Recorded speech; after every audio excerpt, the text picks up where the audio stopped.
Hi అండి. ముంగిట్లో ముగ్గులు. ఈరోజు ఇంకో కథ చెప్పుకుందాం. తిక్క కుదిరింది అనే దాని గురించి. అనగనగా ఒక అడవిలో ఒక కుక్క ఉండేది. అది పరమ పిసినారి. ఒకసారి దానికి ఒక మాంసం ముక్క దొరికింది. దానిని ఏ వీధి అరుగు మీదో ఏ చెత్త కుండీ చాటునో కూర్చుని తినొచ్చు కదా అని అనుకుంది. ఓహో, తోటి కుక్కలు చూస్తే తమకు కాస్త పెట్టమంటారని దాని భయం. ఎందుకంటే అది ఎప్పుడూ మిగతా కుక్కల దగ్గర ఆహారం అడిగి తినేదే కాదు. అందుకే ఆ మాంసం ముక్కను తీసుకుని చాటుగా ఊరవతలకి బయలుదేరింది. ఊరవతల ఒక చెట్టు మీద ఉన్న 2 కాకులు ఉన్నాయి. కుక్క నోట్లో ఉన్న మాంసం ముక్కను చూశాయి. దొరికిన ఆహారాన్ని కలిసి పంచుకుని తిందామని అనుకున్నాయి కాకులు.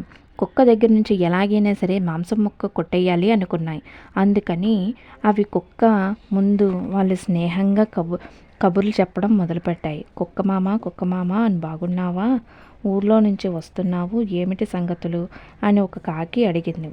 కుక్క ఏమీ లేవన్నట్టు తల అడ్డంగా ఊపింది. నువ్వు మేలిజాతికి కుక్కలా ఉన్నావు. నీలాంటి కుక్కను ఇంతకుముందు మేమెప్పుడూ చూడలేదు. నీతో స్నేహం చెయ్యాలని ఉంది, చేస్తావా అంటూ పొగిడాయి. కాకులు పొగడ్తలకు పొంగిపోయిన కుక్క సరే అని తల ఊపింది.